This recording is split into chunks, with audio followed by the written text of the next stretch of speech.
Okay, I have tried recording this twice already, and both times were too long, and they kept getting cut from recording. I didn't get very far, so let me go over this again. I have been looking over into anything I can find on Nana Shimura on YouTube and online. There is literally no mention of anything about her quirk. Just one for all. Which leads me to two conclusions, if not three or four. People are saying that she may have had a flying quirk due to her cape and friendship with Gran Torino, which that is unlikely, but is also a probability. Two, her quirk was decay, and in the battle with All For One, he took it from her after he murdered her, and then killed her. Three, her quirk is decay, and it's exactly like Shigaraki's, but even then it was a bit more toned down. Shigaraki got an evolved version of it. Four, her quirk is restoration, which is essentially the theory my what if is using. Now, the reason why I'm using this part of the theories was because essentially the gloves that you always see her wearing would actually help prove either one of these points. She always wears the gloves, but the inside of the gloves can be lined with rubber or plastic, but they do not look to be made out of either other substances. Now, after that conclusion, it's very hard to tell which one is truly the one right. It's hard to tell which one is truly the right answer. I have been trying to think about this for a minute, and it has been annoying me. Because it is actually one piece of information I do not know. And I do not like not knowing things. Now, either conclusion basically helps solve the theory. Restoration can be a version of Shigaraki's quirk where she puts all 5 hands on something. 5 hands. All 5 fingers on something. She can restore it to the way it once was. But if you guys do not know, all the atoms the human body is made out of is essentially space dust. Everything that makes up chemicals in space and on Earth.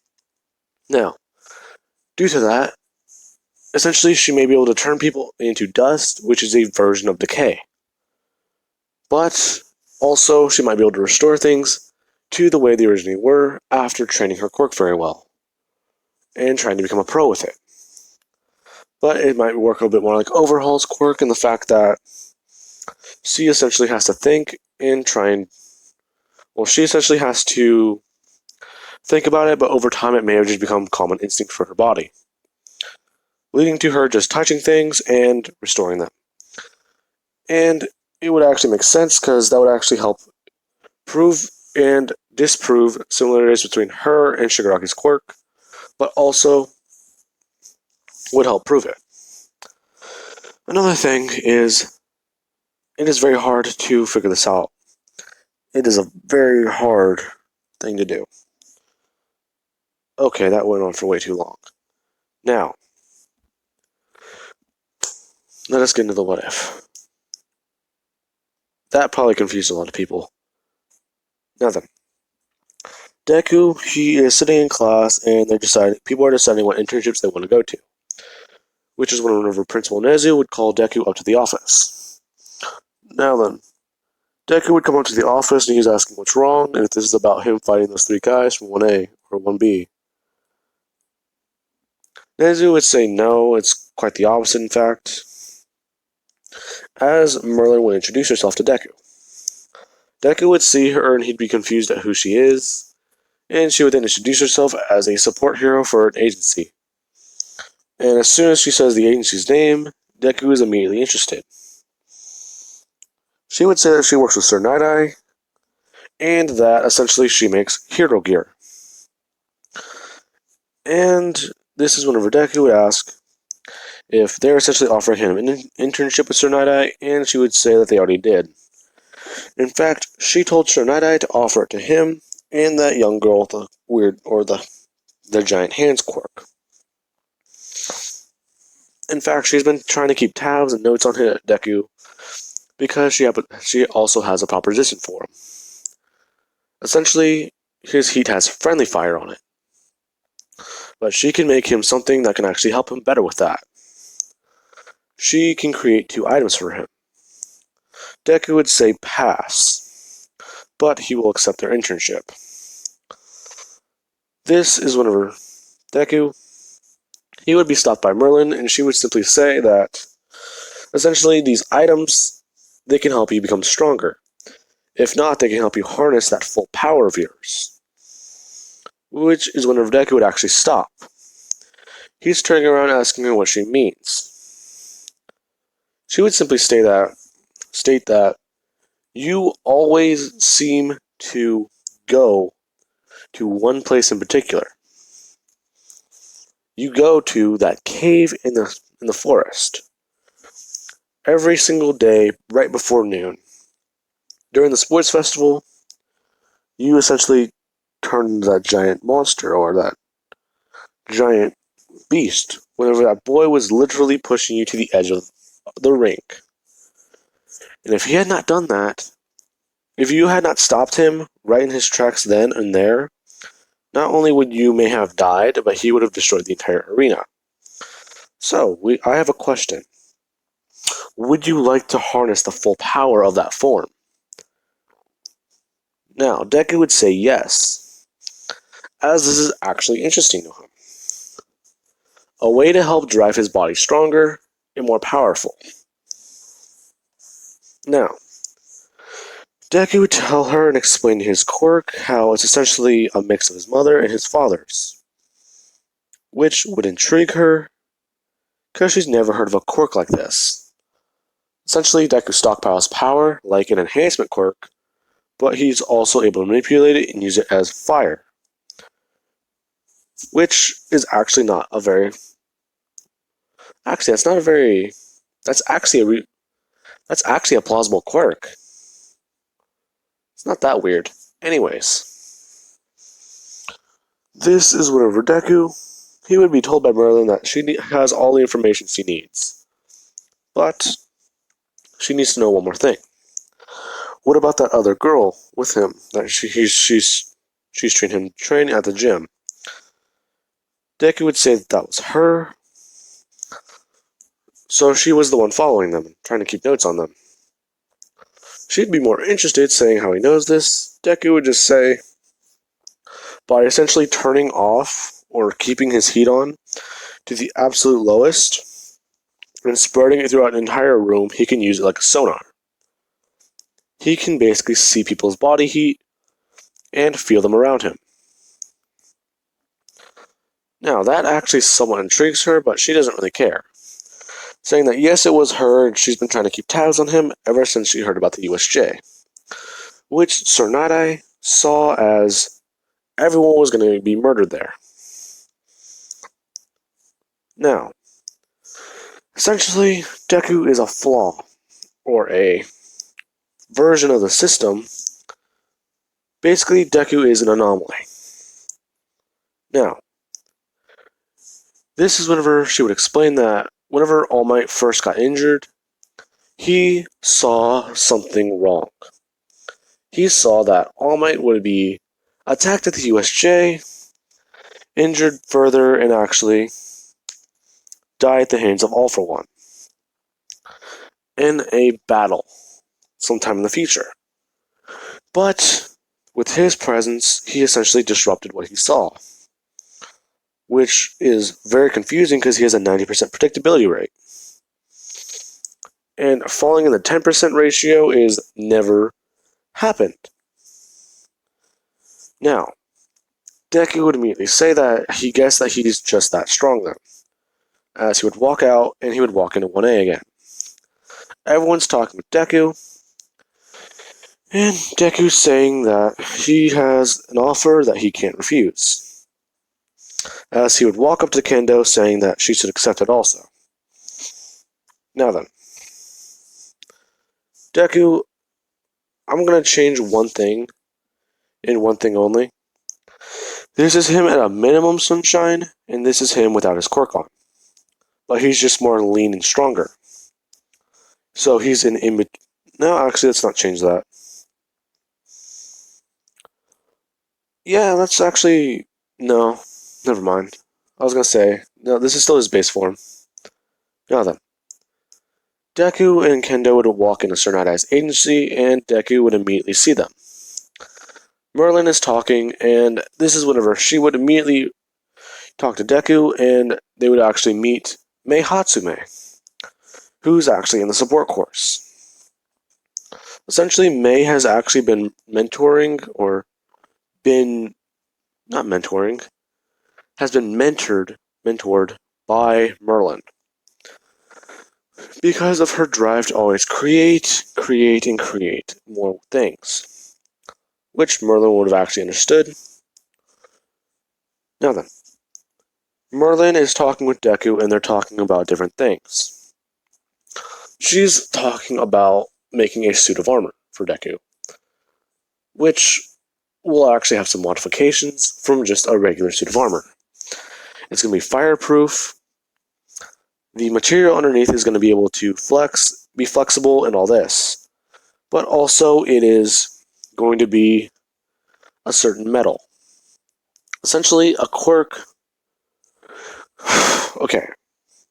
It's going to be made from a man's quirk. This quirk is essentially a mix between a stretching quirk and a metal quirk.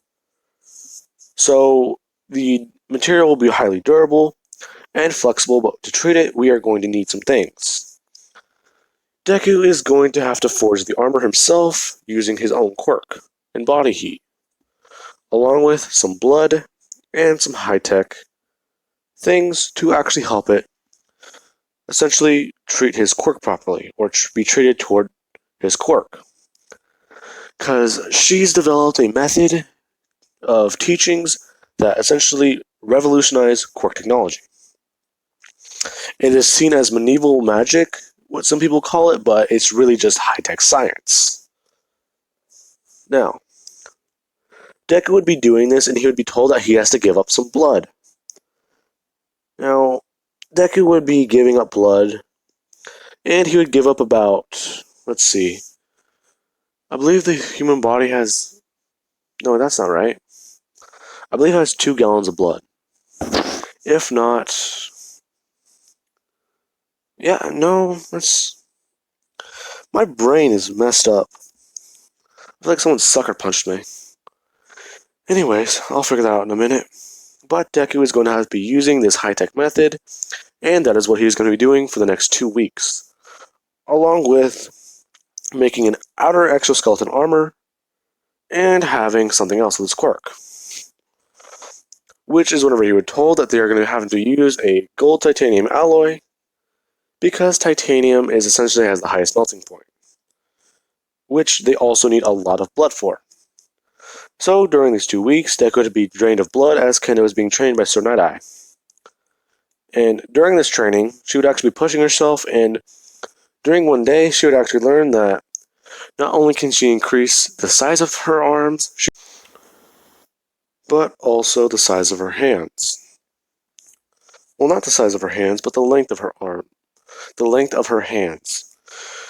She can essentially just stretch out a finger as far as she wants to, but this is a bit harder and more difficult. Now, back to Deku. Wait a minute. The human body holds about, I think it's, okay, I don't remember the exact measurements, but I believe it's like 5.5 quarts of blood. Yeah, I don't remember how to measure gallons. I think it's like a gallon and a half. Okay. Anyways, Deku would have to give up about, in this 2 weeks, he'd be giving up a lot of blood, because he's told that not only does this help the weapon actually be usable with your quirk, but it's essentially making the weapon a part of you. Now, doing so, Deku would learn that he also needs to essentially have a weapon, or something that can actually absorb the power of his quirk if the armor breaks. So, he would be told to make a weapon, and to choose something. Deku wouldn't really know what to choose, but he remembers that time he cut the Nomu in half with his hands. It kind of reminded him of a slash, or a cut. So he's thinking of like a bladed weapon. But what sounds good to him? He would well, that was going to be a sneeze. He would immediately start thinking of something, and mm, the first thing he would be creating is the hilt of the sword, or what he believes to be a sword. So he'd create the hilt, and he would realize that as soon as he did this, it actually feels really good in his hand. So he's trying to figure out what more to create, as he would just have the long pole actually in his hand. He's thinking that a sword is too traditional, and it's very predictable, but he is unpredictable. So he would start creating an axe, which would actually somewhat weird out Sir Night-Eye, because he's always seen, well, any timeline he would have seen Deku in, he would have had a sword, a spear, a shield, any type of traditional weapon, but an axe is something he didn't foresee. And it's actually the third thing, or if not the second thing, Deku would have thought to create, which the second would have been a shield. And the shield was the last thing Sir Night-Eye expected, but this was different. So he would create the sword axe hybrid, with the length of the sword and the weight of a power, or the weight of an axe. Now, as soon as he makes it, Kendo would see that Deku actually finally made a weapon, but the armor and things are still difficult for him to create. Now, this is whenever he would finally get done with it after the end, if not toward the end of the 2-week period, creating. Do I not have a picture of it? Creating his armor and his sacred axe. Now, he is told to name this axe. And, hang on. Alright. Deku would come up to the name Sacred Treasure Rita, as Merlin is kind of confused at what this means, and so is Kendo, along with Sir Night-Eye. He would explain Rita is the name of a young maiden who is essentially loved by the sun, which is all the story he would give on them. Now, this is whenever Merlin, she would have presented Deku with his armor. It's somewhat like a power armor suit, but essentially it's made to expand and actually absorb Deku's sunshine and help store his power in the suit, making it stronger, faster, and more maneuverable. But she also provided Deku something like Ida's suit. He has basically pipes sticking out of the back of his legs or the back of his calves, directly behind his leg, basically pointing downward, and he even has some on his arms, his armpits, and even his back. Along with that, she would then take Deku's axe, and as soon as Deku would have told her not to, she would have tried picking it up, and she can barely move it. If not even at all, and she's trying to use all of her strength to. She's asking what happened to this, and Deku would say he made it as heavy as he could, basically allowing it to only be him using it. Now, Deku would then watch as Merlin begins upgrading his equipment. She would immediately touch Deku's axe, and as soon as she does, Deku would see it glow, start essentially having wires run throughout it, and everything is being infused and crazy. He's watching as all the high-tech equipment goes from beeping and looking like beeping, glowing, and actually just having flashing lights, to it actually having a sleeker design, and actually upgrading to the point where it doesn't even look like it did before, making it actually look like Rita from the anime. Now, as this is going on at Sir Night-Eye's agency, let us cut to the Stain attack. Sir Night-Eye would have looked into Deku's future, and he would have seen a funeral, which he doesn't understand. So he's trying to wrap his head around it, and this is whenever he would see the headstone. Tenya Ida. Which is whenever he would immediately begin calling up, any pro that he can, and he'd be telling Deku that essentially go to this agency or go to this town. As Deku would suit up, grab his axe, and as soon as he picks it up, he actually feels the difference in his power. He feels like he can do anything because his power is now being absorbed into the armor. And as soon as he does that, he tries buffing up with it. He would increase himself up. Now, as soon as he increases his size, he would get half an inch taller, and as soon as he does so, the armor actually expands with him, turning from its steel color actually turning yellow to a more golden color. Now, the reason why it turned like that is because if you guys have ever seen, if you heat treat metals certain ways, you can create like a rainbow coloration. But if you do it for, essentially this is a basically in-between version of that. Now, essentially Deku's heat is treating the armor and turning it yellow. Now, as soon as this would happen, Deku would immediately grab Rita, throwing it essentially onto his back, essentially holstering it. Now, he would immediately have Kendo wrap herself around Deku. Well, not wrap herself around Deku, but she would extend her fingertips, being able to wrap around Deku and actually get a firm hold on Deku, actually basically being on his back. Essentially, Rita's on his back too, but Kendo is actually holding onto his shoulders. Now, Deku would immediately jump off, and as soon as he does so, he actually feels the armor, as he would actually put heat into his legs or into his calves, like Merlin recommended. As soon as he does this, fire would come out of the pipes in his legs and the ones in his back, which Kendo is lucky that she moved out of the way for, because Deku is now flying. Now then, as soon as this happens, Deku is flying toward the city, and let's say he doesn't, let's say he has the helmet. Now, Deku, he would actually arrive, and he would arrive just in time as Bakugo is actually kicked the hero killer out of the way of Ida. Now, as soon as this happened, Deku would have arrived to an earth-shattering boom.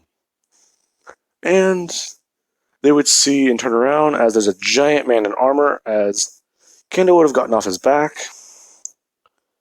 and she would have actually waited for a good opportunity to present herself. As Deku said, to essentially hide, or just stay behind him. Now, as soon as Deku arrives, he's still in his buff form. As soon as that happens, Deku would immediately look at Stain, and he would actually start walking towards him. He would immediately grab Rita by the grip, taking her off his back and actually pointing it directly at Stain. Stain would have seen this and actually gone to try and attack Deku. But as soon as Deku essentially turns the axe, Stain would have actually hit the axe, and his sword would have essentially just burn and turn into a puddle, as it snapped into two pieces, which now confuses Stain. As Deku would fire a cruel shot into Stain's chest, throwing him out of the alley, smacking him into a building, making him pass out. Now, that is going to be the end of this episode, guys. And this took me a minute to try and figure out. Alrighty, now that I figured it out, the recording cut again, so that was fun. Anyways, now that I have figured this out, this episode has basically just been me explaining the internship, Deku's essentially upgrade, and fan service. Now, I also cover the Stain attack, so I will be going over the... Yeah, actually I can do that. I'm going to switch around the Black Forest training arc and the final exams, so I can actually do something I feel people will love. Now, I hope you guys have enjoyed this video, and remember everyone, praise the sun.